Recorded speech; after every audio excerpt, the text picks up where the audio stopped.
Hey everybody, welcome back to my channel. My name is Kay, and today I'm going to be doing a video just kind of introducing myself a bit more. I did the BookTube newbie tag last week, but that kind of focused more on things about the channel and how I felt about going into BookTube.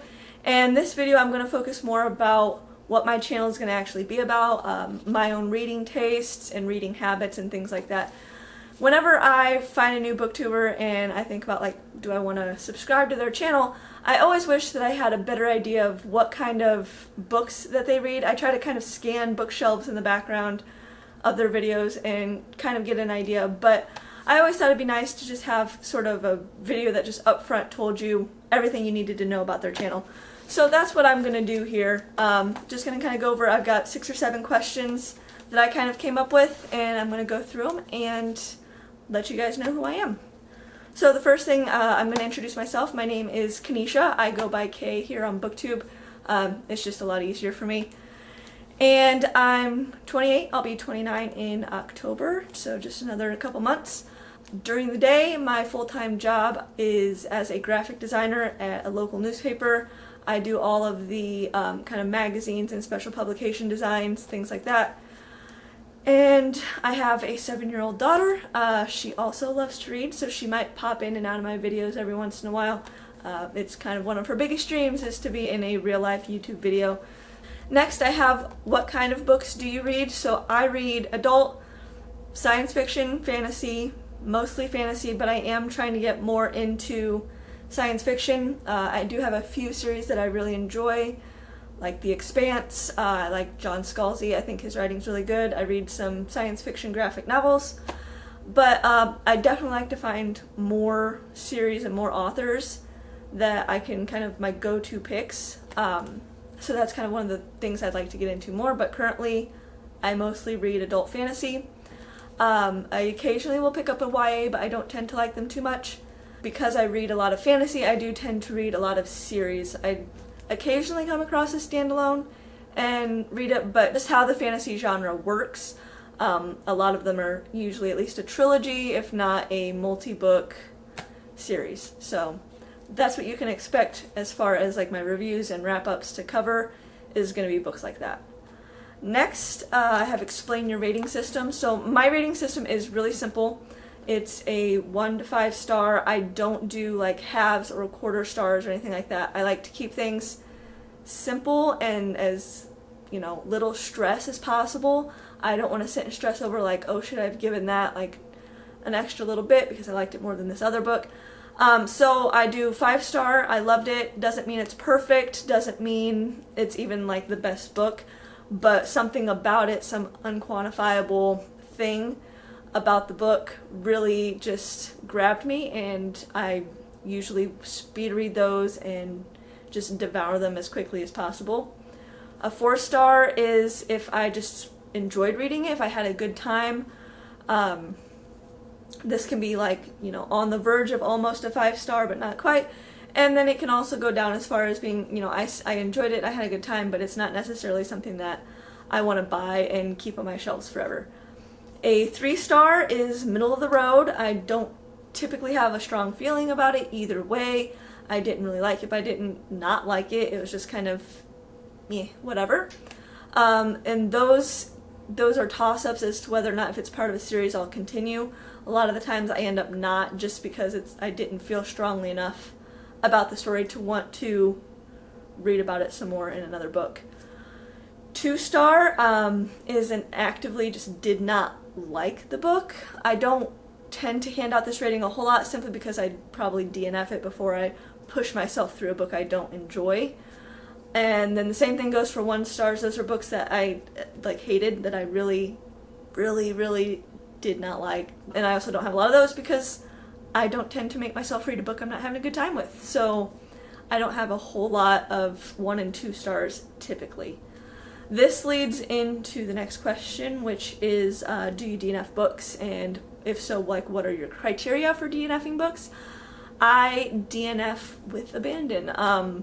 If a book is boring, I will DNF it. If I don't like it, if I'm hating it, I will DNF it. So anything from a 3 star down could end up being a DNF just depending on my mood. Sometimes I'll finish out a book if it's not something great, and then it gets a 3-star and I move on. But if I'm in the right mood, if there's another book that I'm looking forward to reading that I think I'm really, really going to like, and I'm eager to get to it, I will put down a 3-star book and just move on from it. Occasionally I will come back to a DNF, but most of the time I usually don't, because I just don't care enough to pick it back up. I keep track of my reading stats for the year in a spreadsheet, and I was just looking at it the other day, and my most common rating is a 4, followed by a 5, and then a 0, which is a DNF. So it is my third most common rating that I give out. I'm still debating on how I'm going to cover those on my videos, like on my channel, if I'm going to include them in my wrap-ups, or if I'm going to do kind of a separate video kind of with all the DNFs from the past 2 or 3 months. I'm not really sure yet, but I am going to somehow kind of represent that I did try these books, I just didn't like them enough to finish them.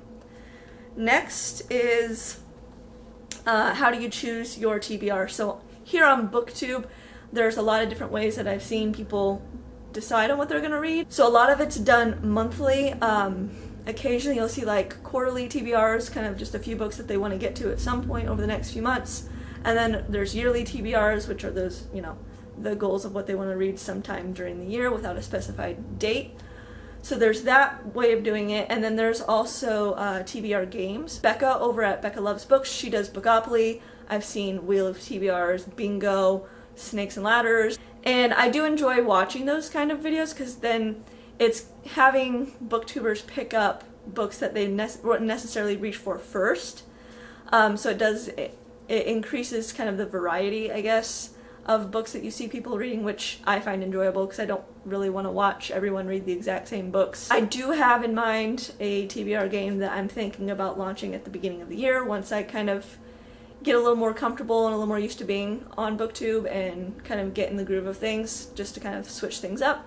But currently I just set up a monthly TBR. I base it off of number of pages, so I aim for 4,000 pages a month. It's a goal that I still have to kind of work toward a little bit, but it's definitely doable, so I'm not so stressed out having this huge TBR and trying to cram and get all these books read and creating just a stressful mess, and then reading's not fun anymore, and then that for me defeats the entire purpose.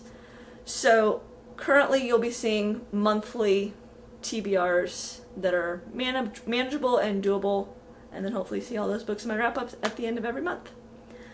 Next up, where do you get your books? So I came up with this question because I saw in the comment section of one of My Name is Mary Ness, one of her videos, I can't remember which one it was, somebody comment like they didn't feel like they could start BookTube because they don't have a lot of disposable income to buy books, and that seems like such a big part of BookTube is, you know, doing all these huge hauls, buying books all the time. I don't buy books too often, so I get all of my books from the library. So almost every book that you'll see me picking up to read and doing videos over reviews, whatever, they're all library books. I guess that's just to say, you know, not everybody spends a lot of money on books, not everybody's going out and buying them that are here on BookTube, and anybody can really decide to have a channel, and it's totally doable without spending a bunch of money on it. Next is, what books do you buy, and then how do you decide what ones you keep? So I only buy a book if I've already read it. I get it from the library, like I said, and then I will read the book, and if it's a 5-star or if it's a strong enough 4-star and I feel like I want to add it to my collection, then I will go and buy it. I'll get it from, I shop at Half Price Books a lot. There's one that's kind of fairly nearby. Also I get stuff online, obviously. And I try to get editions that I think are pretty. I have all my shelves down here in my living room, so I see my books every single day. I have them displayed so that I can see some of the front covers, things like that. So I want all of my books, as Marie Kondo would say, to bring me joy. So I try to get, you know, the edition that I really want to get. So I'll save up my money and get the one that I really want, rather than just, you know, going to Goodwill and coming across a ratty paperback and grabbing that and saying, there we go. I used to do that a lot. A couple years ago I had over 700 books. I had to move to this apartment that I'm in now, and it was a task, and I hated it. So over the last 2 years, I purged almost all of the books that I had. As of the beginning of the year, I had 250 books on my TBR shelf that I had not read, and now I currently have around 50 or less, because I did kind of another purge after I had gotten rid of a bunch of the other ones, and then I was looking at it, I was like, this is still too much. Got rid of even more.